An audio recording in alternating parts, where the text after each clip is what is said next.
and welcome to Nerva and Pods with me, Lee, and my co-host, Glenn. Hello! How are you? I'm fine, and how are you? Yeah, not doing too bad. Ready to talk some Doctor Who again. Yay. So what are we talking about today there, Lee? The Sixth Doctor, Boring Slope, Davros, Big Finish. Politics. Lots and lots of office politics. Yeah. More so than any other Doctor for some reason. Yeah. Note to self, never employ someone whose your boss is the best mate of your ex, basically. And who also doesn't like the programme. That often works. I won't be doing that ever. No, me neither. But just to give you some context then, so Peter Davison had decided he was going to leave Doctor Who, immediately regretted it. And by the way, yeah, happy birthday to Peter Davison and to Peter Capaldi and to Terence Dix, who all had birthdays over the weekend.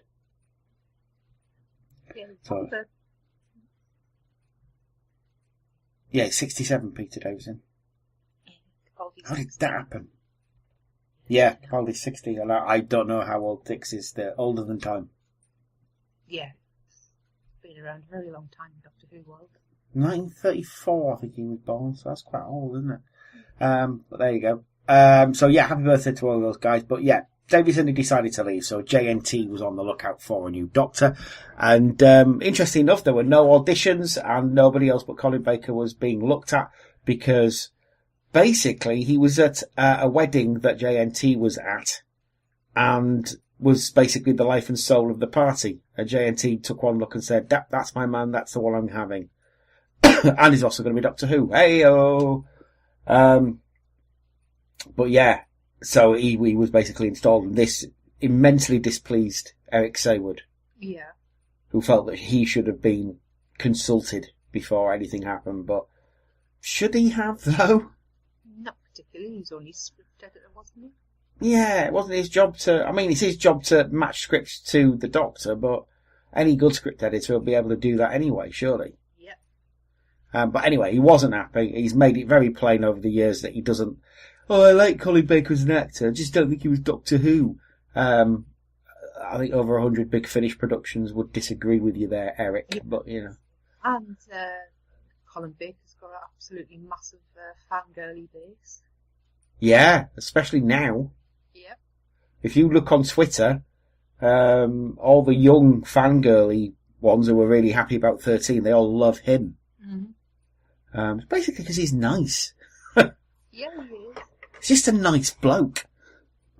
Everybody who's met him at conventions is just loves them. He's 74 as well. He's 74 years old. And he doesn't charge 95 quid for an autograph. No, he really doesn't. I don't think, I mean, we're obviously not talking about Eccleston, but I don't think he's going to get many autographs. Mm. But, whatever. Look, if he wants to try and make some money off it, then fair enough. It's not for me to say, is it? But, there you go. But, anyway, so Colin Baker was picked and installed as the new Doctor. Around this time, Michael Grade, was putting out rumblings that maybe he didn't really like Doctor Who so much, and a man called Jonathan Powell was installed as basically the controller. I think he was the controller of BBC One, wasn't he? Yeah, he was. I think Grade was the DG, he was the controller, and Powell has been criticised a lot by Doctor Who fans, and by non-Doctor Who fans for furthering his own agenda where programmes are concerned. So basically he only wanted to make programmes that he would watch. Like Casualty, and that ilk. He wasn't a big light end guy, and he wasn't a big sort of entertaining the masses guy. He just wanted drama. He wanted a lot of costume drama and all that kind of stuff that is popular, but he wasn't, that's not the job of a BBC controller to do. Yeah, he didn't really get sci-fi anyway. He doesn't like it. No. He hates it. He did, however, like wasting lots of money and making bad actors act badly. Come to that later. But yeah, he wasn't a fan. He wasn't a very nice person to deal with, according to the Doctor Who office. Eric Saywood has told stories of him falling asleep in meetings because on purpose to make sure that people knew he didn't care. Mm-hmm. It's very unprofessional, I think, but there you So yeah, he's not an easy person to deal with. So the program was for the first time under a bit of fire, and they had to compete with what ITV were putting out at the time, which was very popular American imports like The A-Team. And they put that on basically opposite Doctor Who. Yeah, I remember that. So Doctor Who. Yeah, so I mean, like anything new and shiny, you watch the new and shiny thing in lieu of what was going on the BBC. Plus they had a format change. They went from being a show on Mondays and Wednesdays, I think it was, half an hour at a time, to being on Saturdays again, but 45-minute episodes. Imagine that. And people lost their shit. I remember at the time people losing their shit saying, "Oh, it's too long. You can't tell a good story in 45 minutes." I mean, generally it was 2 parts, 45 minutes, but still. A few episodes had 3. Yeah. Maybe ones that shouldn't have. But more on that in a minute. But, yeah, and they decided to keep Perry as the companion, because they wanted to try and sell it to America. And there was a costume change, obviously, from the beige cricket outfit, which, people have gotten used to. Colin Baker has said more than one occasion he wouldn't have minded a dark velvet suit to mirror the Doctor's new darker persona. Yeah, he turned it right, shifty bastard. Yeah, he did. He turned from a really nice, sweet guy. Sweet! Feet! He turned from a nice guy into someone who basically he's not untrustworthy, but he's more alien than the Doctor had ever been by that point. He was more like the first Doctor. Yeah, I was about to say that. Shifty bastard like the Doctor. And 12 initially. Yeah. And 7. But the thing is, no one's shiftier than 7. No. He's the shiftiest. But, yeah, he turned into someone who he was unpredictable. Mm-hmm. To the point that he tried to kill his companion. But to be fair, it's Perry, so, it's understandable. She is annoying. But JNT was having none of it and said, "I want something in complete bad taste. I want something loud and conflicting to match his personality." So both are valid. I think they got it right when they did the Big Finish blue suit. Yes, they did. I like that one. And that came out as an accident. That was because Cosgrove Hall couldn't animate properly the suit he normally would have. He did get the black suit in a alternative universe version of himself in Spiral Scratch by Gary Russell, when basically the Earth had been taken over by the Roman Empire and not sort of progressed from there. You had a Doctor who had a scar on his face and a black suit, like a black velvet suit with a cape. And he looked pretty good, in my head. But that's what Baker wanted. He didn't get that. He got the bad taste. And it actually took the designer 3 goes to get it right, because designers, obviously, they're very good. So she was complimenting it too much and say, and having it really nice. And, they kept sending it back until they got finally what they wanted. I always liked it. I don't dislike it at all. I think he looks really good. I would totally cosplay that shit. Yeah, quite a few people have made very, very accurate cosplays of it. And he's always happy to pose with it as well. He's very happy to pose next to that shit, because he can't really do it anymore. Bless him. He's an old man. It's fine. Although if somebody said to him, "You could be the Doctor in a series," he'd jump at it, I reckon. But anyway. So yeah, there's your context. There was a new Doctor, there were new challenges that they had to have, and they decided to basically go for it and do something a bit different. It started off in season 21, which was weird, because the last serial in season 21 was his first serial, and that was The Twin Dilemma, which is often said to be one of the worst Doctor Who serials. I kind of don't agree with that. Yeah. I quite like The Twin Dilemma. All right. It's not as bad as Love and Monsters. Exactly. Somebody the other day on Twitter was having a right go at me saying, "Oh, Love and Monsters, it's all a joke against the fandom." I said, well, number one, shouldn't be doing that. You can poke like fun, but it's a bit, if you actually take it as that, it's quite vicious. And number two, it's just shit. Anything which takes the long way round and saying, "Haha, I fuck a paving stone," that's got no place in Doctor Who for me, that's all. But there you go. But The Twin Dilemma is it's interesting because it's one of those things where the regeneration is legitimately traumatic. Yes, it is. It's absolutely horrific. Which is why he is like he is initially.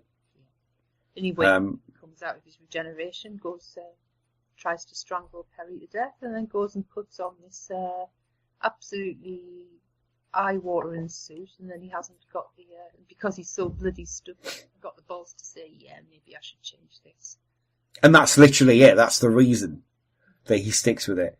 Number one, because he does kind of like it. Number two, because as you say, he's too stubborn to say, yeah, I fucked up. He just won't do it. He just can't. He can't do it. It's not in his character. He's always right. If we'd regenerated like the beginning of Robot, he would have stuck with the bloody Viking outfit. He would, and the Harlequin, he would have said, yes, sorry. I'm happy to look like David Bowie. Yep. I don't mind. But yeah, you do get bits of his character in there. He's overblown, he's dramatic, he's overly dramatic. Yes. But you do find out in sort of Trial of a Time Lord, it's all a persona. Yeah. He's not really like that. But, yeah, he does take a while to get over his regeneration. He does, like I say, he does try to kill Perry because he has a bit of, like post-regenerative stress. And he meets up with an old friend who I think they sort of said it's his fourth persona that he was friends with Azrael, sorry. Who is working for Mestor, who is a massive, slug, basically, who wants to take over the galaxy and just eat everything in the galaxy. And it's all to do with the pair of twins who are geniuses. What's that? That's about the twin dilemma. It's all the elements that fit together. They're all quite boring. Yeah. Boring slow, boring storyline. The only thing that pulls it all together is Colin Baker's acting. Yeah, because Azrael's not great. I mean, he's played by a really respected actor, but he's still not. He's a really respected actor who clearly doesn't know what's going on. Mm-hmm. Perry sort of. She doesn't really, again, she's unsure of Colin Baker, and you can kind of tell that Nicola's sort of, I'm not sure how to work with this guy. I've been working with Peter. But that works because, yeah, she's unsure of the Doctor as well, so. Absolutely. As are we all supposed to be. Kevin McNally's thrown in the mix, and he's good because he's always good. Yeah. He's great. He wears some dodgy shit, does McNally, in that, but he's great. I love him in everything. He's never been in anything shit as far as I'm concerned. Even that little bit part he had in Bottom where he was a sex shop owner. He's still great in that. So yeah, he was really good. The Gicondans are they're a good design, but they're a bit boring. Yeah. So, all that do is chuck salt up and that was the end of the story. The person doing Mestor is okay.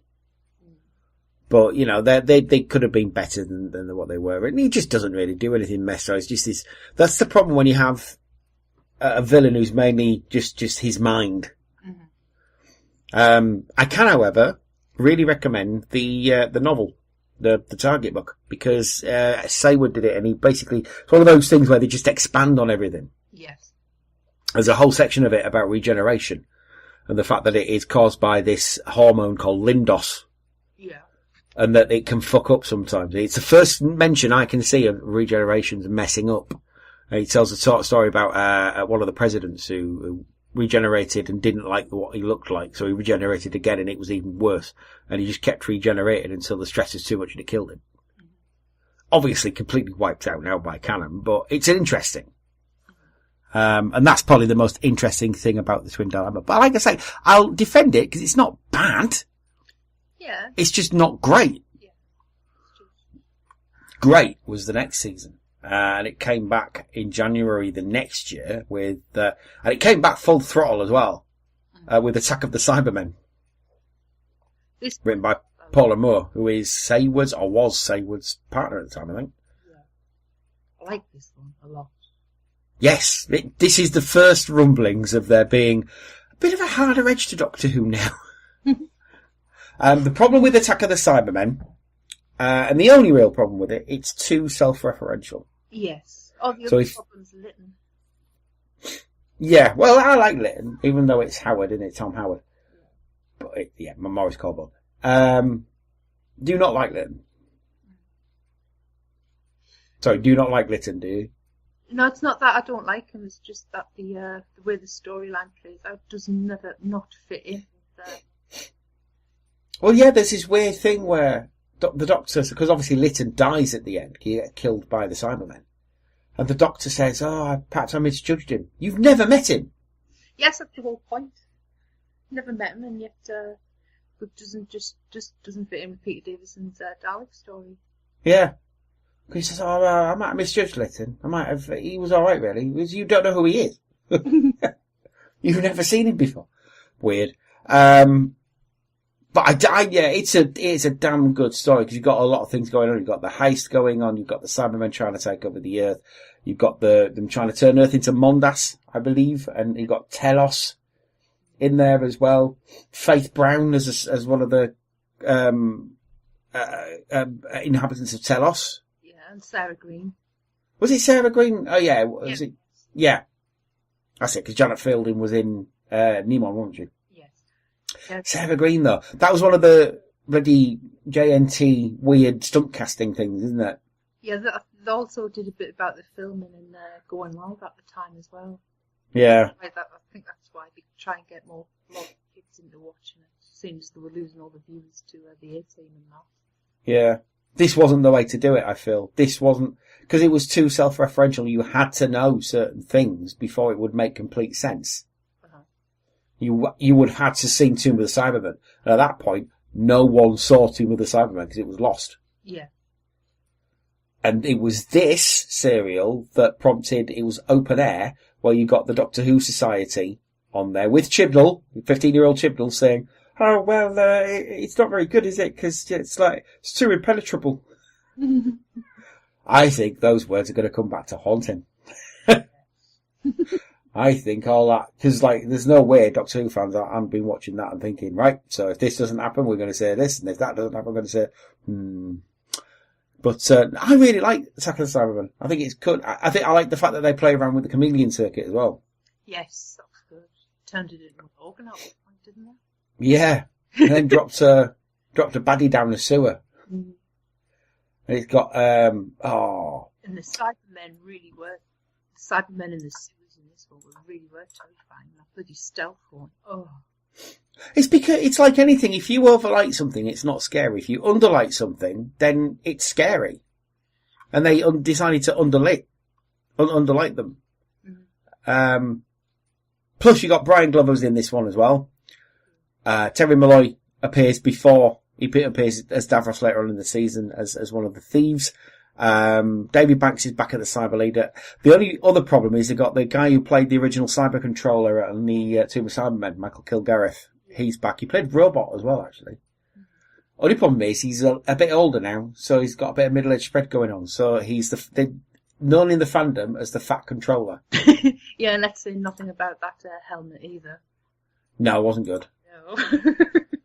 Wasn't good, bless him. I can understand what they were going for. The other thing I would say is that I don't know if this is a reference or not, but in The Age of Steel, one of is it the Preachers? They're Preachers, aren't they? Yeah. The terrorists. One of them's called Mrs. Moore. Yes. Is that a reference to Paula Moore who wrote Attack of the Cybermen? Quite possibly. Because no, he didn't. It was, can't remember his name now. Tom something, wasn't it? But he already did the above, between, below, in that episode as well. So I reckon that was a reference. But it's never explicitly stated. I don't think anyone's ever said. Next up is one of my favourite ever Doctor Who's, and that's Vengeance on Varos. Yes, we love this one. It's ace. It's written by a guy called Philip Martin, who usually did sort of hard-hitting gangster stuff. And did this as a favour to Sayward, basically, because normally sci-fi wasn't his thing. But ironically, it's one of the best series that's been done.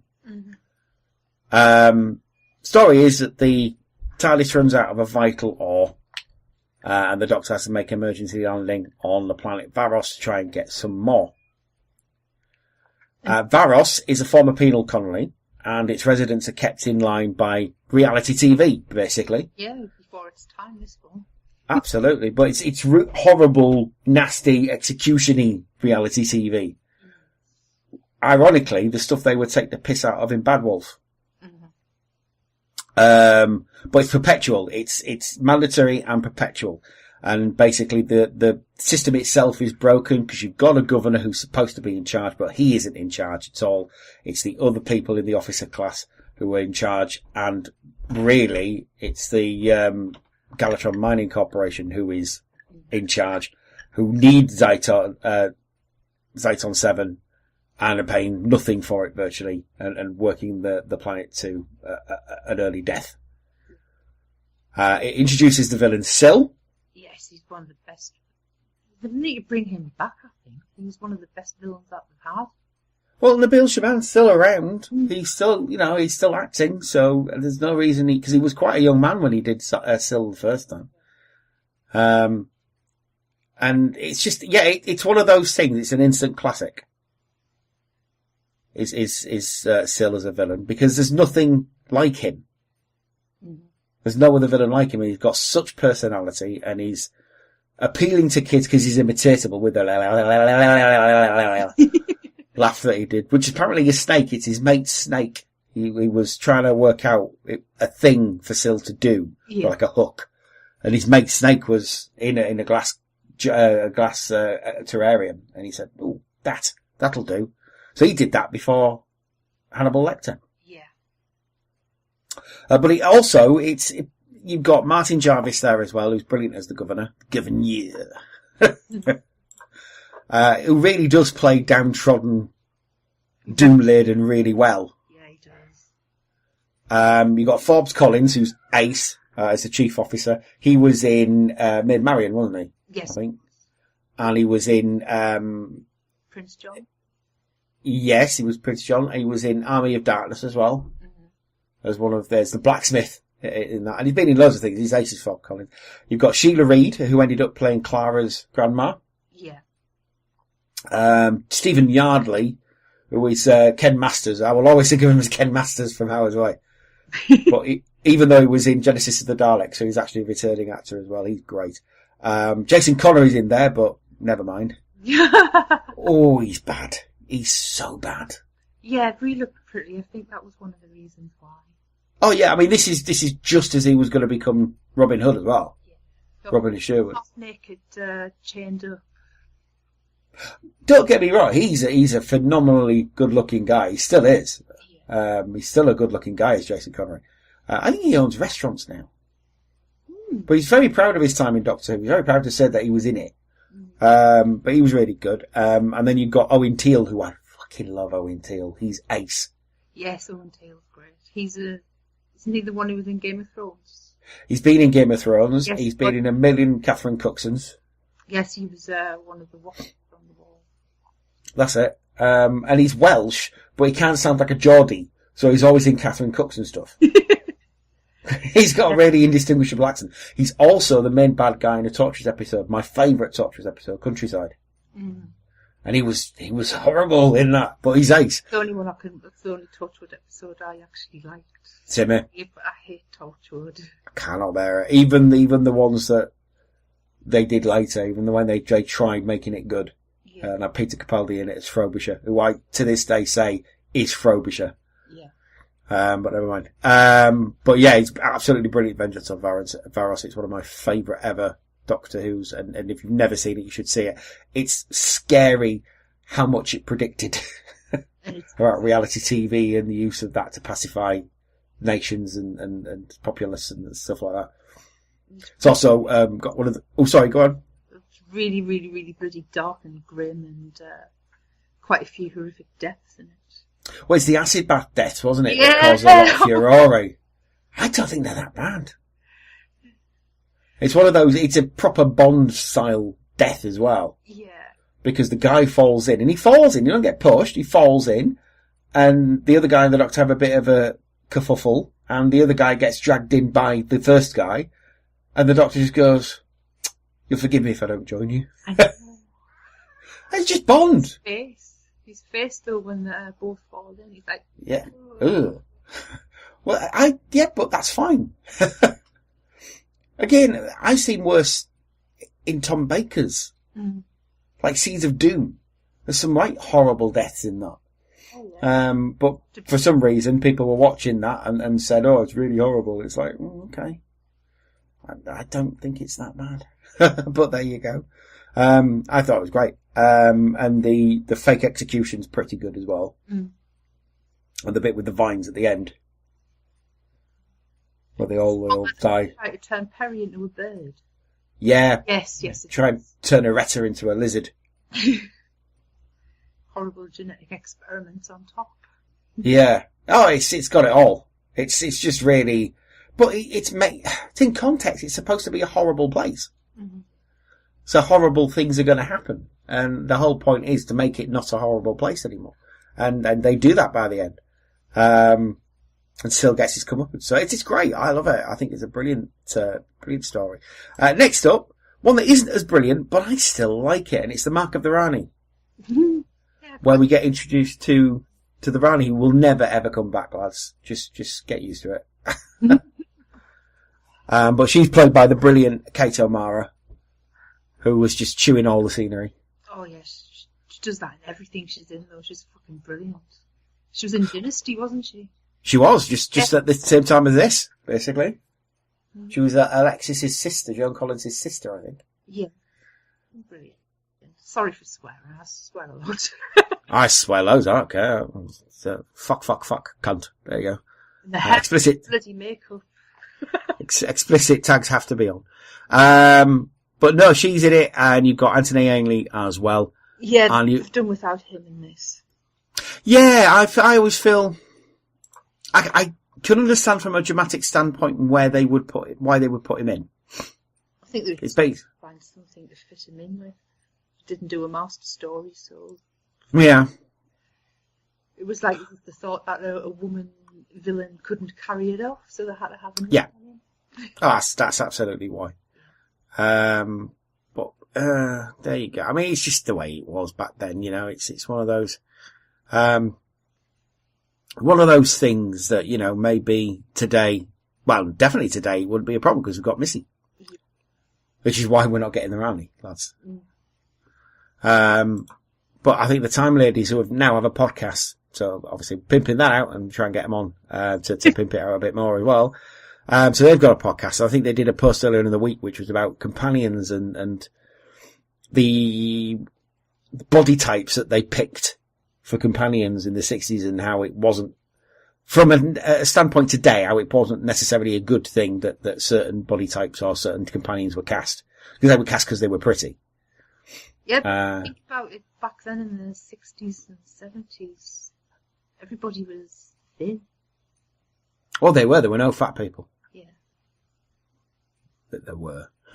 Well, once you got past 45, you're expected to cut your hair off and just live with being with middle-aged spread. To be fair, though, there's probably a reason for people being thin in the 60s. Rationing hadn't long been abolished. There was no fucking food, and everyone was poor, and it was horrible. Yes, and everybody smoked as well, and as I well know, smoking suppresses your appetite, and you end up losing more weight. Actually, I should smoke loads in that case then. But there you go. But yeah, so Ainley was in it, but maybe he shouldn't have been. But there you go. He was. You also had Charlie Hungerford in it. Sorry, Terence Alexander. And it was all about George Stephenson and human society progressing because of the scientific discoveries that were there.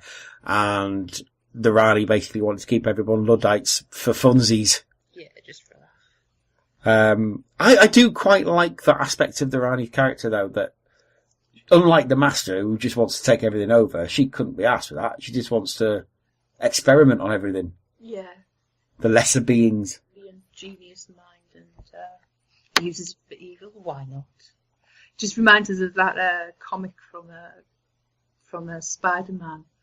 You've got all these powers and you want to turn people into dinosaurs when you could save them all. But I want to turn people into dinosaurs. Yeah, exactly. You could cure cancer, yeah, but I kind of want everyone to be dinosaurs. Yeah. And that's the Rani. She just wants everybody to be an experiment. Mm-hmm. And they do that in Big Finish as well, because they get, I can't remember her name, but she plays Siobhan Harris, is it? She played Shona in The High Life.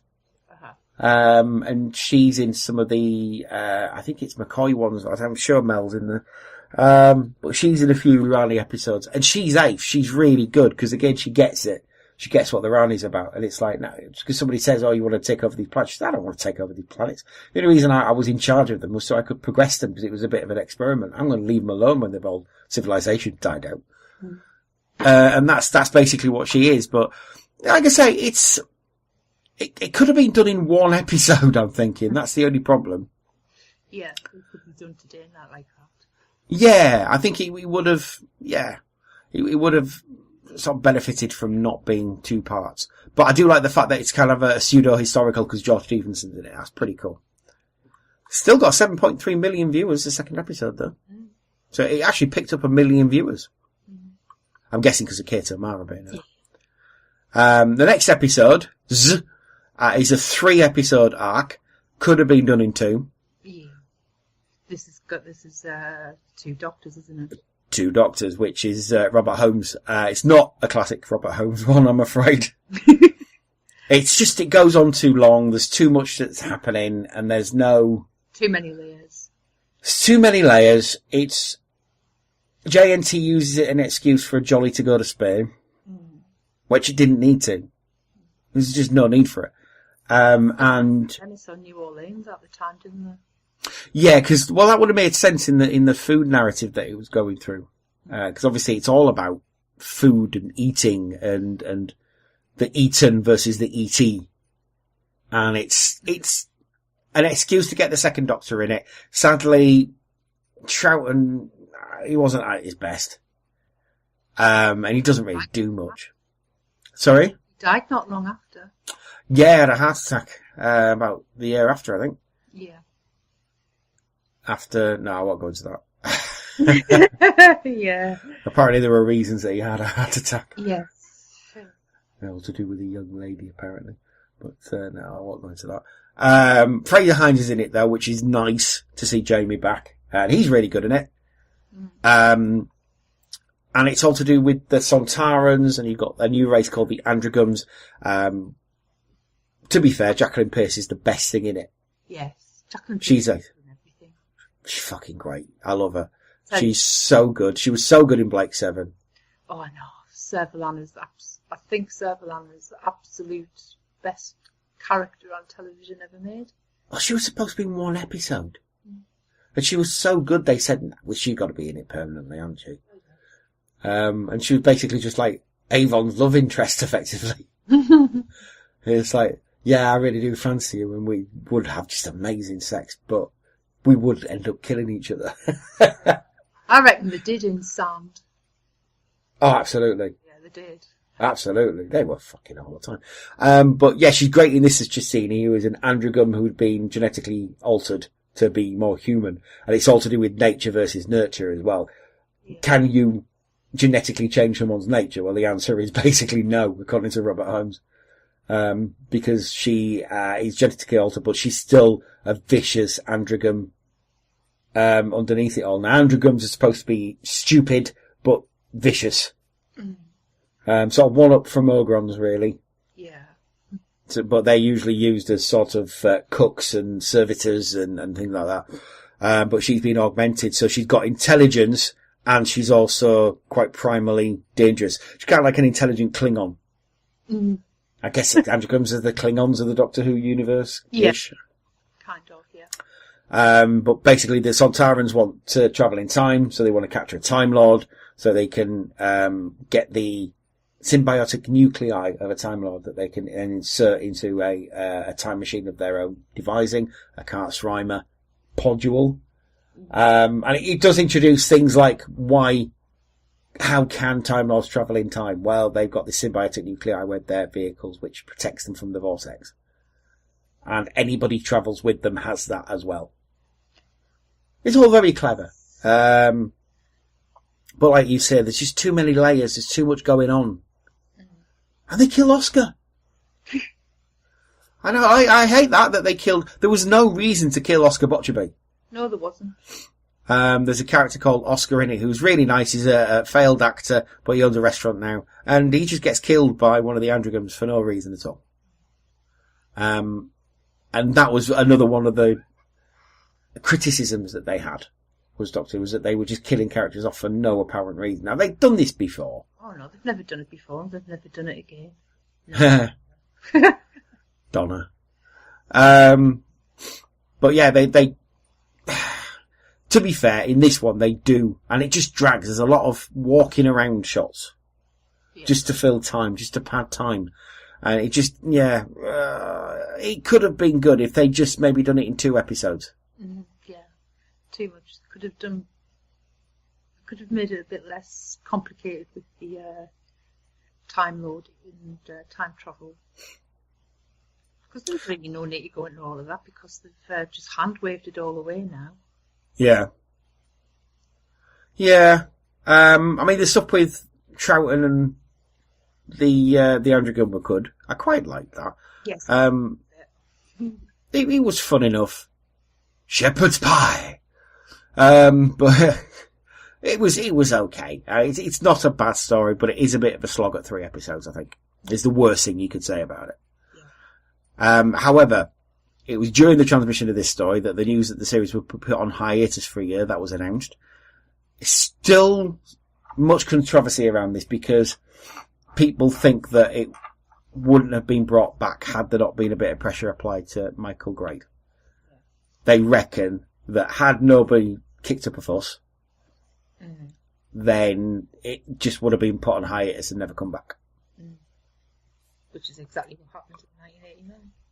Yeah, but those two, I think the change of Doctor and the years it had after that saved it eventually. I think it had the impetus. If it had died at this point, I think it would have just died. Yeah, don't think it would have what we have now. No, I think because Cartmel kind of made it a bit more cerebral and got the fans more involved and the story's a bit more engaging, I think that saved it. But like I say, I quite like the 2 Doctors. It's not a great story, but it's not a bad story. The next one's a bad story, which is Time Lash. I love Time Lash. I don't mind it. I think it's all right, but I'm not going to say it's great because it ain't. It's absolutely shit, but it's brilliant with its shitness. And this one does have Paul Darrow in it. Yes. This does one have, but acting as Avon again. Yeah, I really like it. It's all to do with time corridors, and it's all to do with the planet Carful, which the Doctor's visited before. It's a planet that he's been there, and the small population is ruled by the guy called the Borad, who's a sadistic and despotic ruler, never shown himself in person and only via security monitors, which revealed to be a dignified old man. So it's a bit like 1984. And the execution is called, the execution method is called the Time Lash, which is a permanent, ultimately fatal exile down a corridor of time and space. And yeah, it's all to do with rebellion, and it's all to do with time travel and paradoxes and things like that. And H.G. Wells, who he's played by a guy called David Chandler, and the character's name is Herbert. And you don't find out, I think, till the end, is it? Yeah, it's about the end. You suddenly realise, it's H.G. Wells, because the Doctor is desperate for him not to see anything of the TARDIS. Or not to even time travel. It's a weird one. It's got a puppet. Yeah. It's great. Yeah, it's not well liked by Doctor Who fans because people. It's the one where they basically spent all the money, and this one was the one where they didn't have any money to spend. You get one every season, or you used to get one, but it's got apparently a weak script, cheap-looking design, unimaginative direction, laughable special effects, and appalling performances. But they did like the Borad. I think it's, again, one of those where nothing much happens. However, I mean, at the end of the day, Part 1 got 6.7 million viewers, Part 2 got 7.4. Yeah. That's good. So from a rating standpoint... That's good. It's good. But it's all politics, basically. There's not much happens in it. It's not great. The great one was the next one. That's Revelation of the Daleks. Well, Part 2 anyway, Part 1's not. Nothing much happens in Part 1. More slow burn of the first part. I think the first part is setting up the situation for the second part. Yeah. Because the first part is the Doctor wandering around Necros. In his fancy blue cape. Yeah, which is the colour of death on Necros apparently. Because he's been summoned to go to a funeral home of tranquil repose to meet a friend of his called Arthur Stengos. And in tranquil repose, you've got a guy called Professor Jobel, who is the head of everything there, who is egocentric, he's vain, he's not a very nice person, he talks down to his staff. He's not well liked, let's put it that way.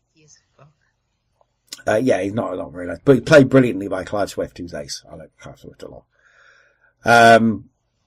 And it turns out that Tranquil Repose is being used by Davros as a seeding ground for making Daleks. So people go to Tranquil Repose to be put in cryogenic suspension. And Davros is basically using their brains to turn into Daleks. And he's using their bodies to turn into basically Soylent Green.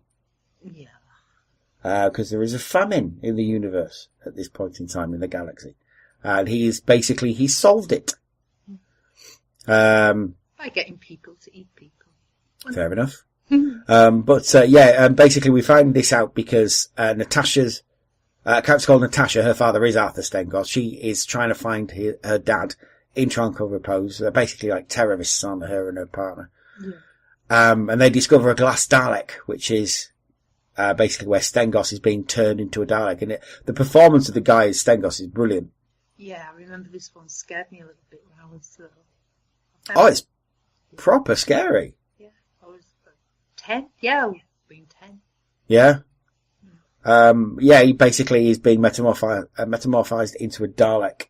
And that's what he do with the heads of these people. So they completely going against Dalek doctrine. But I think Davros has realised that the Daleks need a little something else to basically beat everybody in the universe.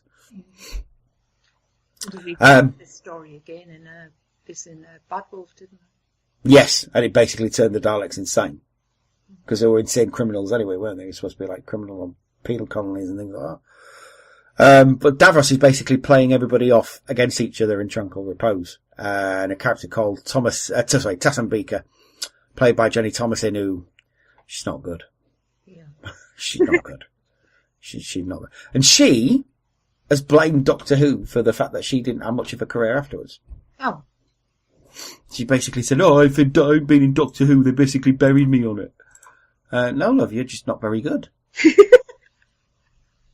But yeah, she was, she died in 2012 actually, but she wasn't, let's have a look. She was in Revelation and she didn't do much after that, basically. She was sort of bit parts from then. And yeah, she basically blamed Doctor Who for that and said, but at the end of the day, you shouldn't have been doing, I don't know.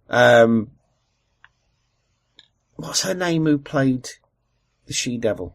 Julie T. Watkins? Is it? No. Can't remember. Her, she would have been better. Mm. She would have been great. She's just not very good. But we do have William Gaunt is in it as a knight Templar called Orsini, who is basically hired to assassinate Davros by Eleanor Bron again. Eleanor Bron's in this one. She's great. Again, it's really complicated, is this one. So we won't go into it too much, but it's all to do with politics and it's all to do with intrigue and people stabbing other people in the back, and everybody fucking with Davros and the Daleks. At this point, see, this is the weird thing. Davros at this point was well known in the galaxy and people weren't really afraid of him. Which is weird, because the Daleks don't seem to be as scary in this one. Yeah. That's the thing, when Davros was around, the Daleks weren't that scary, they were just too busy, fighting with each other. Well, this is where you get the Dalek Civil War, isn't it? Yes. Basically, you get the new Imperial Daleks versus the old Daleks who are saying, the new Imperial Daleks are too human, they're infected with filth and all this kind of stuff. But Davros basically saying, no, if we're going to survive, we need to adapt. And yeah. The only thing that threatens to really ruin it is Alexis Earle, who's fucking awful. I'm sorry. I can't bear Alexis Hale. And I can't bear him in this. He's got this American pseudo cod accent, which he's supposed to be bad in universe, but it's just really annoying. And when the Daleks killed him, I honestly at the time went, yay. Good. Can't you kill him in real life as well? Yay. Alexi, I'm a proper communist, me, Sale, and then does voiceovers for Tesco's. Yeah. Oh, he's such an ass. Well, I don't like Queen because they were like proper capitalists and that. Mate, you've done voiceovers for kids programs. Yeah, that's it. Yeah, the revolution. Yeah. Oh, tosser. But this was the last episode of that season, and this is the episode where Perry says, where I want to go somewhere nice. So I know I'll take you to, and it's supposed to be Blackpool.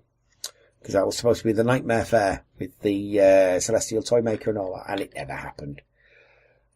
Basically because of the hiatus, and they were told you're probably not getting another series, so whatever.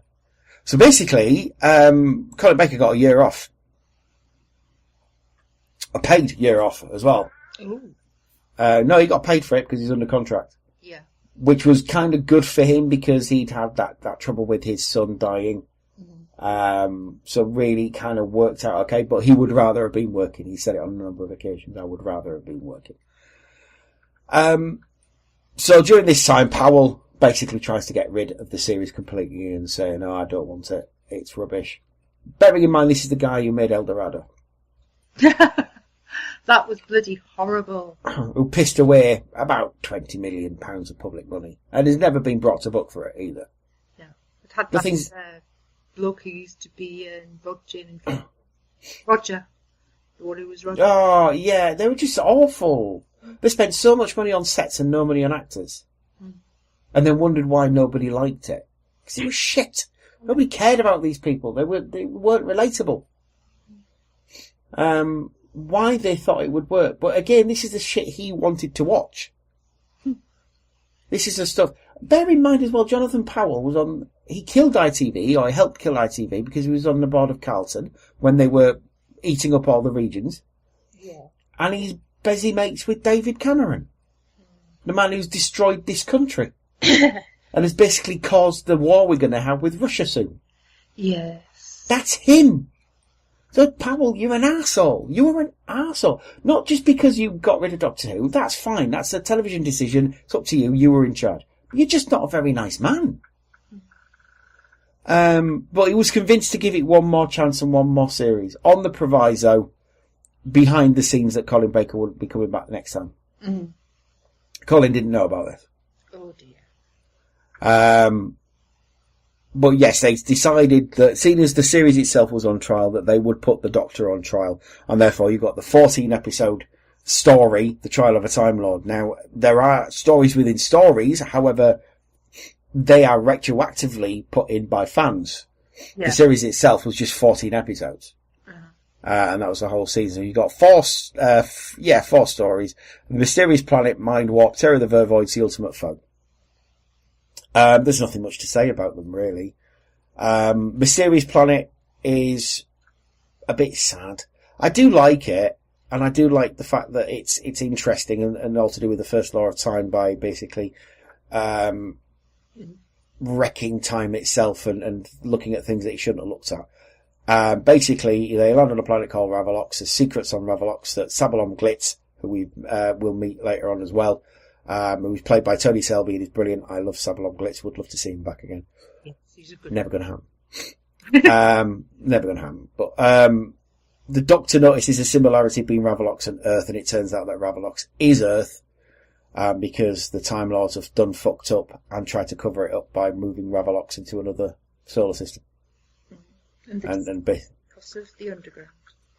Yeah, exactly. Written by Robert Holmes. It was the last thing he would write for Doctor Who.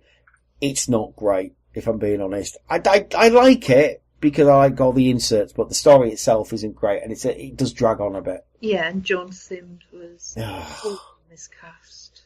Well, she was drunk. This is the time when she was really, really alcoholic, and I love Joan Sims. I really love Joan Sims. And Joan Sims 20 years before would have been perfect. Yeah. But Joan Sims at this point was just a dotty old woman. It was just another example of bloody stunt casting by JNT, and he should have knocked that shit on the head at this point. Yeah. It's not great. It's alright. I like it. The great story is next in this Mind Warp, where we go to, Thoros Beta, which is the home planet of Syl. And Syl's race, have been basically, playing off one side against the other in a big war with King Yrcanos, played by Brian Blessed, who apparently was always on. So he's the king of a Viking culture sort of war Klingon-y. Yeah. And they're in a war with another thing, but still are basically selling weapons to both planets as far as I can gather. Oh yeah, I've never seen that done before, eh? It's basically like the Quintessons in Transformers at this point. It never happens in real life either, does it? Not happening straight away now in Syria, no. No. A scientist called Crozier, though, is preparing Kiv, who is an influential mentor. His brain is expanding and causing him great pain in his body, so he's trying to find a new body for him to live in. Kiv, played by Christopher Ryan, who, as we know, is Mike of The Young Ones, and obviously he was also one of the Sontarans in Doctor Who later on. So he's been in it quite a lot. Yeah. The Doctor is portrayed as self-serving and unconcerned with Perry's welfare during the flashbacks, which the Doctor says isn't... Yeah, it's been edited by the Valiard, who is the guy who is prosecuting him. And is played brilliantly by Michael Jason. And we will find out why he is so against the Doctor as well.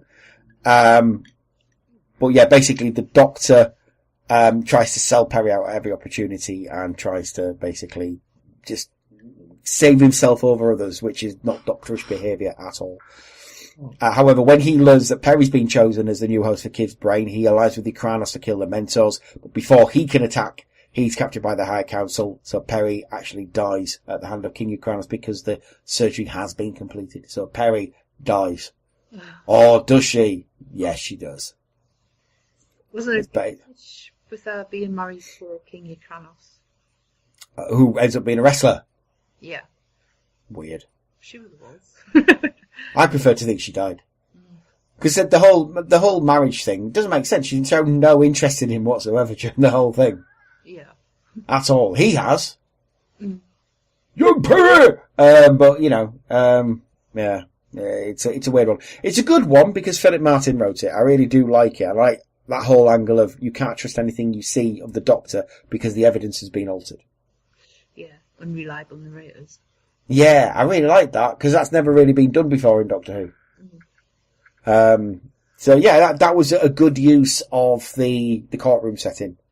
The next episode of story, should I say, is Terror of the Vervoids, which I really like because I like the Vervoids, and I quite like Mel. Yeah, I quite like Mel. So you got a new companion in the form of Melanie Bush, who was played by Bonnie Langford, who I really like Bonnie Langford. Sorry. Who was originally, she was hired supposedly in the fact that her scream, the pitch of her scream matches the pitch of the scream on Doctor Who's final theme. Yeah. That's not true, apparently. It's just a rumour. But a lot of people didn't like the fact that Bonnie was picked as a companion. However, those people, when they heard her on Big Finish, said, actually, she's pretty good. Yeah. Because she is. Melanie's an interesting character. Because Terror of the Vervoid is actually set in the Doctor's future. And not his past. So, at the end, we'll go into that in a minute. But, yeah. Basically, it's like a whodunit. And it's written by Pip and Jane Baker. So at least it was done quickly. Yeah. Right? It's set on a ship. And it's kind of, sort of a retread of the Robots of Death. Lots of people are getting killed on the ship and no one knows why. And it turns out that a race called the Vervoids has been created to basically be super soldiers on other planets by Honor Blackman and her scientific team. And through a convoluted series of events, they are released onto the ship. They start killing people because that's what they're programmed to do. And the Doctor has to kill them. And when he kills them, he isn't praised by the Time Lord at all for saving everybody from the Vervoids. He's told, basically that's genocide. Even though there's only like 10 of them. Yeah, No. but also trying to convict him for something that he hasn't actually done yet. Yes, but they're Time Lords, so I guess it... Yeah. I don't know. It doesn't count anyway, because they're basically robots. They're not really real things, and they're plants anyway at the end of the day. I do remember one of the cliffhangers was that girl who was under the canopy with half of her void face. Yes. Because the spores had got on her face, and that scared the shit out of me when I was a kid. Doesn't now, obviously, because it's Pip and Jane Baker. But I quite like it. It's overlit hell, though, is the set for this thing. And it is quite complicated in areas, but it doesn't sort of resolve plot holes. Yeah, and the Doctor gets another witty line after he's accidentally killed somebody. Yes. I wish I could lose my waist as easily. But Honor Blackman's in it, so it's all good. Yeah. I like Honor Blackman. And then you've got the ultimate foe at the end, where basically Eddie Yates pretends or tries to kill the Doctor. Originally supposed to be written by Robert Holmes, and he wrote part of it. And then Pip and Jane Baker wrote the rest. Yes, you can see where it changes. Oh, yeah. Yes. So it turns out, really lazily, that the Master's behind pretty much everything. Yeah. Lazy. And he made a deal, or he convoluted a deal with the Valiard, who turns out to be the Doctor. He had distillation of his dark sides from his 12th to 13th regeneration. And they've never referenced it again. Hardly. They've sort of referenced it in the Great Intelligence, in the Name of the Doctor. Yeah. It said that he one day would be known as the Name of Valiard, but that's not going to happen, lads. Sorry. No. Because they would have done it with Capaldi if they were going to do that. Oh, I mean, they could technically do it now. Yeah. Between him and her, but they're not gonna, because if they did, quite rightfully, people would say, you've only included him to distract that it's a woman Doctor. Yes. They're in kind of a no-win situation with it. And they will never turn the Doctor dark, which is a shame. But they have done in the Big Finish. They did do alternate universe where he became the Doctor and basically destroyed the universe. Yes, and kept destroying it, trying to put everything right again, and then along came Melton. It was great. But yes, so he has been offered the Valiard, the Doctor's remaining regenerations, to ensure a guilty verdict. So he distorted the evidence in Mind Warp, so it was him who did that. And he tries to kill the High Council. So the Doctor tries to stop him, but the Master stops him and wants to dispose of the Doctor. The Doctor defeats the Valiard by destroying the Matrix archive completely. The Inquisitor clears the Doctor of all charges and offers him the presidency again, which he declines, claiming she should stand instead. She also informs him that the Peri is not dead but alive and well, has become the warrior queen consort of King Ukranos. Doesn't make sense, don't like it. Makes her sacrifice mean nothing. Yep, you're right. And I'm not a fan of that. I'm not a fan of, this person died and you're really sad about that, but not really. Oh, no, yeah, and it continued with that over and over again. Yeah, with Amy and Rory. But in a way though, Rory, and we'll talk about this when we talk about the 11th Doctor, but I think Rory got the best one because he became functionally immortal and showed that he loved Amy because he stayed with her like 2,000 years. That's pretty cool. But anyway, so the Doctor and Mel leave and she has to keep her the Matrix to make repair to the Matrix, who reveals his face to be the Valiard, so the Valiard's not dead. Although you'll never see him again. But the Doctor and Mel leave and everybody thinks that was basically the end. Because the next episode was Time and the Rani. However, it's complicated. Because Mel is from the Doctor's future. And the Doctor is now, he's been getting premonitions of not only the Valiard, but also his next persona, which he perceives to be a lot darker than his. So he drops Mel off in the future, because he hasn't met her yet. He drops her off, and then he buggers off around the universe and runs into Evelyn. Evelyn Smythe. And then there's lots of adventures with her. And then Evelyn leaves, and then he has lots of adventures with Flip, who I love Flip Jackson. She's great. She's got a great voice as well. She's really, her and Colin Baker are very silly together in reality.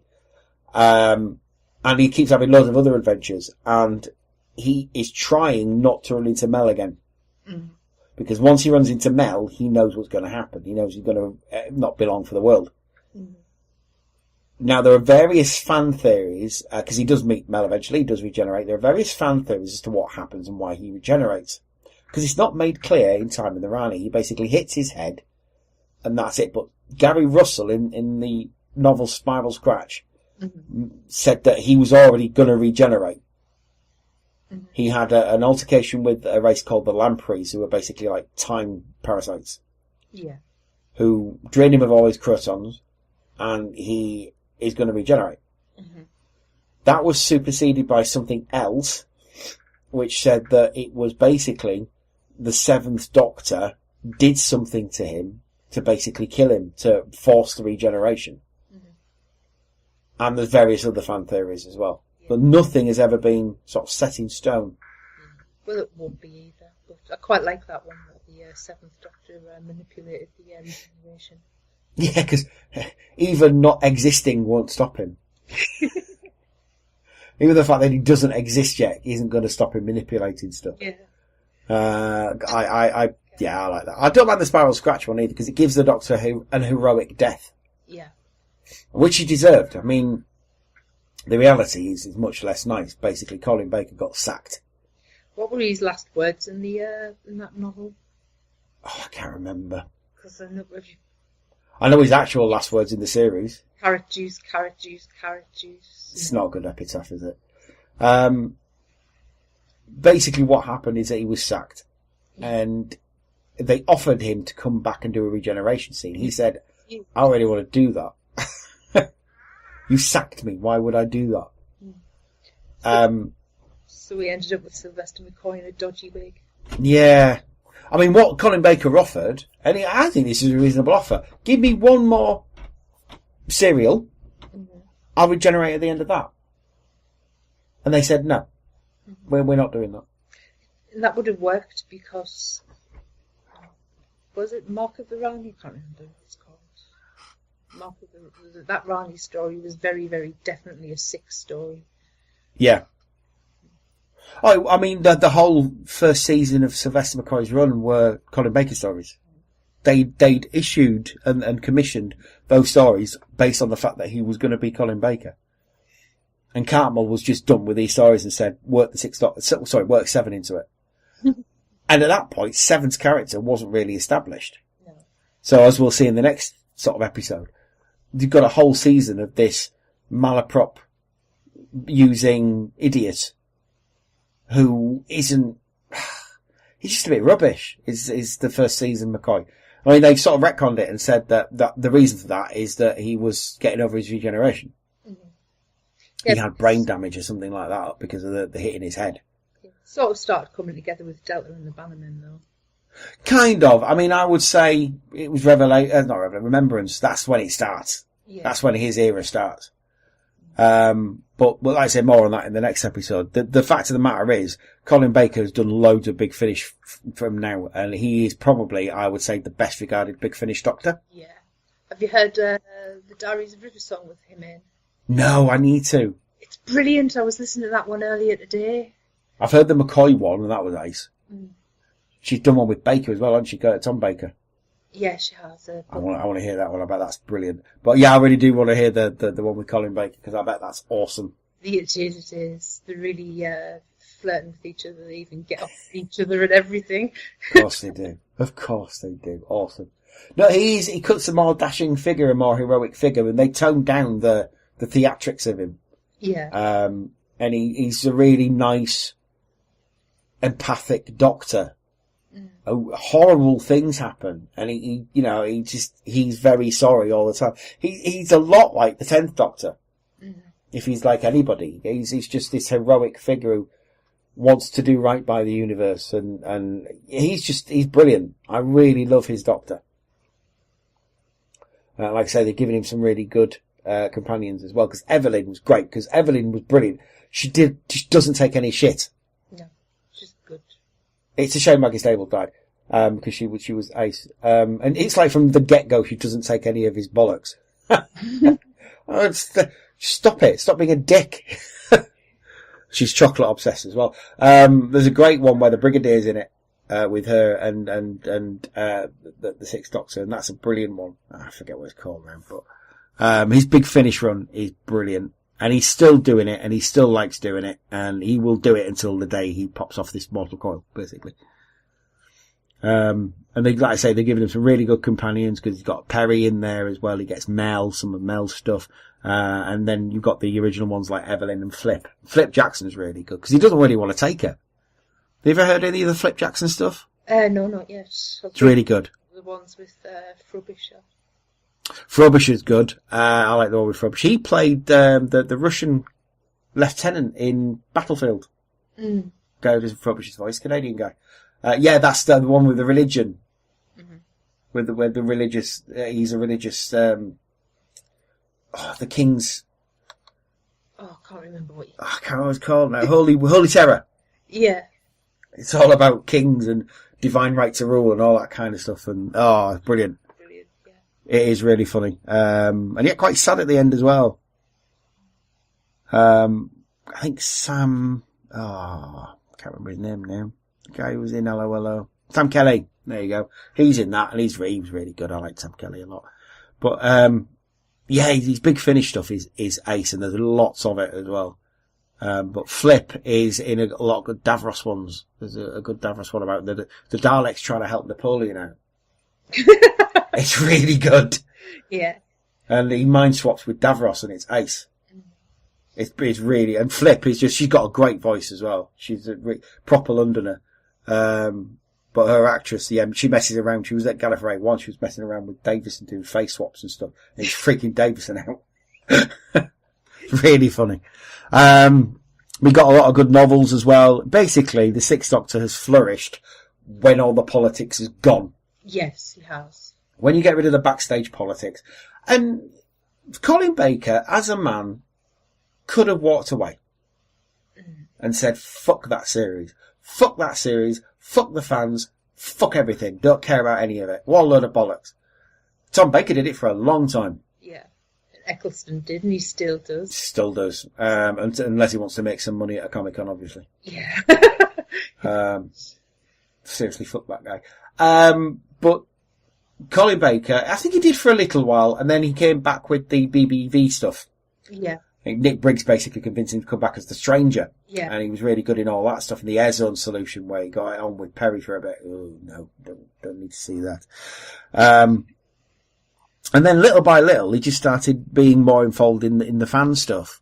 Yeah. And found, I actually quite like this. And the fans are really nice. And it turns out all that shit that Grade and Powell had been telling me about nobody liking my Doctor kind of wasn't true. Everybody, well, a lot of people do love his Doctor. I mean, because he's seen as an underdog.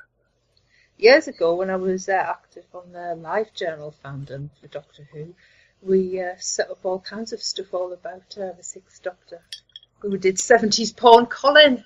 Oh, porn / Colin's ace. That's when he was in The Brothers, isn't it? Yes, yes. He's really proud of those pictures. People still take them from the sign, and he loves them. That's because he's magnificent. I will send you a picture later on when we'll put this up for you to use when we put this up. You're going to fucking love it. Yeah. he's quite self-effacing, isn't he? Yeah. Basically what we did was we photoshopped 70s porn Colin doll. Oh dear. Oh yes, the toy that likes to play with you too. Yeah, I bet. But yeah, 70s porn / Colin is awesome. And he's just, the fans really just, I think, took to him because of the Big Finish stuff as well. Yeah. People saw a facet to his character that wasn't portrayed on television, because on television he was basically a cartoon. Yeah.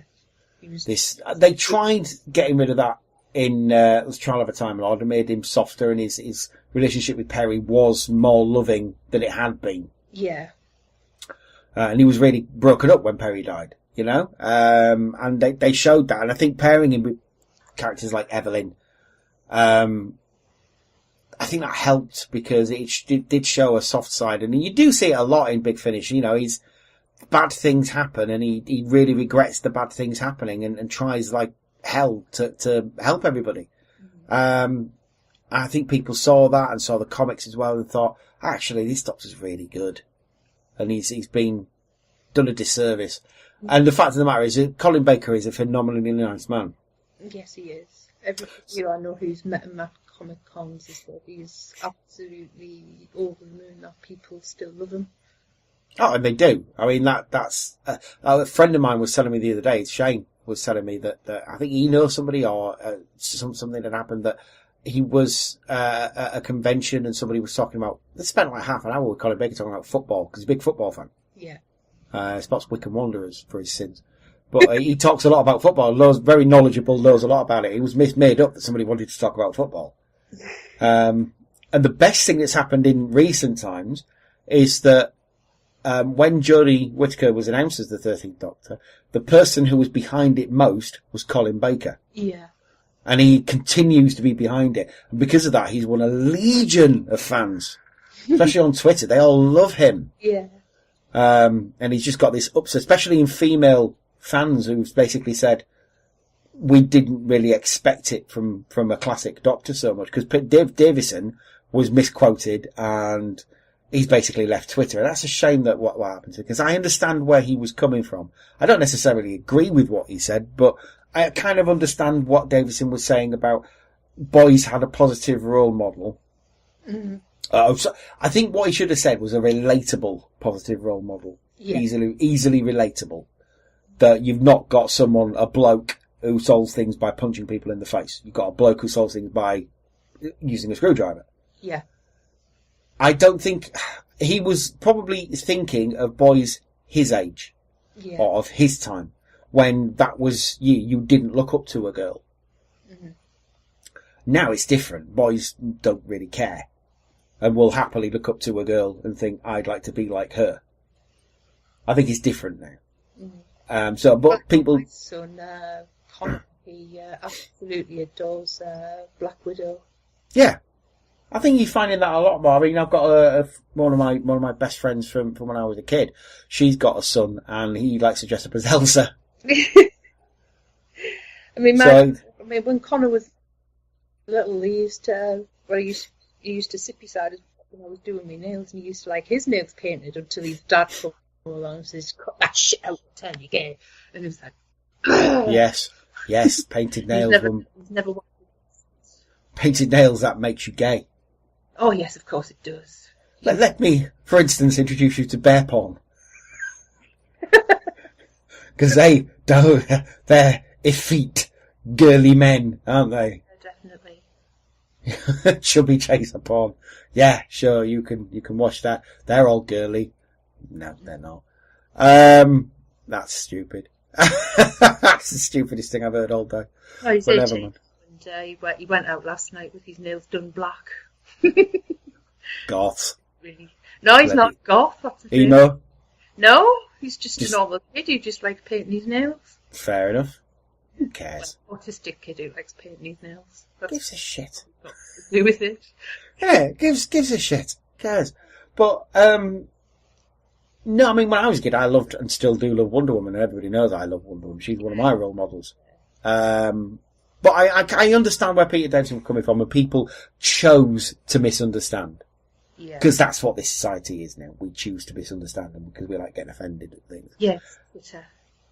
I love Twitter, but it's just far too reactionary when somebody says something. Well, the thing about the Davison thing was Janet Fielding came out and said, no, it's not what he meant at all. He's completely on board. And if you're a feminist, you should trust Janet Fielding. Because she is super feminist. Mm-hmm. She does not take shit off anyone. And if she thought for a second he was being sexist, she would tell him, you're being sexist. Mm-hmm. And she didn't. And he drove him off Twitter, which is really sad. But Colin Baker came out and said straight away, I absolutely think this is the best thing to happen. And yeah, like I say, he's got a whole legion of fangirls who now love him. And that's brilliant. I'm really happy for him. And yeah, he just seems like a phenomenally nice bloke who basically has just sort of gotten on board the fact that, yeah, I'm the Sixth Doctor and there's nothing wrong with that. That's kind of awesome. Mm-hmm. So he's great. I do love the Sixth Doctor and I do love Colin Baker. And it also helps that when he was doing the Doctor, he was very, very good looking. He was a very good looking fellow. Oh yeah. Yeah, he was well. I mean, that was the whole thing in The Brothers, wasn't it? He was supposed to be the sort of like JR before JR existed. Yeah. But there you go. Brilliant. Excellent stuff. That's the Sixth Doctor. You should go listen to his Big Finish. You should go watch his series. His series aren't always the best, but they're always fun. His Big Finish stuff is generally brilliant. It's generally really, really good, and you should definitely go listen to it. Lee, if somebody wanted to find you on the old wide world of the interwebs, where's the best place to do such a thing? I find it on Twitter at LeeFitsIn. There we go. Do you not have Instagram or stuff anymore? Do you not do that? My Instagram's private at the moment. There you go. For reasons. Yeah, we won't go into them. But yes. Okay, brilliant stuff. So Lee fits in. She's always on there. She's always posting stuff. I know, because I talk to her a lot. There you go. If you want to find me, you can do so at Cymru Nerd Cave. So at Cymru, as in Wales, and then Nerd Cave, as in the Nerd Cave I'm sitting in right now. If you want to find me on Facebook, it's Glenn Jakeman. Please do send me a message if you're going to try and add me, though. And as for us, you can find us at Nerva Beacon Pod on Twitter and facebook.com/Nerva Beacon Podcast on the old Facebooks. Please do. We do try and post stuff up all the time. I did post that, I can't remember what it's called now, that American bike thing with the Doctor and the Cyberman. That meme that's going around. I posted that the other day on my private. I need to post it on the Nerva Beacon Podcast as well, because that's quite funny. Posted loads of pictures of Capaldi with massive hair for his birthday yesterday. Oh, he loves it, doesn't he? He loves massive hair. Yeah. Does love massive. There's people posting pictures of him smoking. Apparently, that's a new thing. People are getting into it. I noticed that photo of him when I was hunting out some pictures for yesterday. I've got a mate on Twitter, and she's a lesbian, and she's saying, yeah, he could probably turn me if I'm being honest. Oh, yeah, he's a very, very good-looking bloke. He does look like a sick insect, and he can't run. Matt, when he's running as the Doctor, somebody said to me the other day, said, oh, that's not his real run. I said, that's absolutely his real run. It is, yeah. He's a gawky, lanky, nerdy bloke. That's absolutely how he runs. Yeah, I've seen him walking down the street, and I've completely gone, no, I'm not going to stop and talk to you. He's almost dyspraxic. He's almost like Gatiss, because Gatiss is completely dyspraxic. His limbs just are independent of his body. But there you go. Excellent stuff. Well, thank you for being on, as always, co-host. It was a pleasure. Next time, we'll be talking about the Dark Manipulator himself, who in the first season had a literal cliffhanger. Not good. Never mind. Anyway, next time we'll be talking about that, but until then, it's bye-bye from me. And it's bye-bye from me. Bye-bye, everybody. Take care.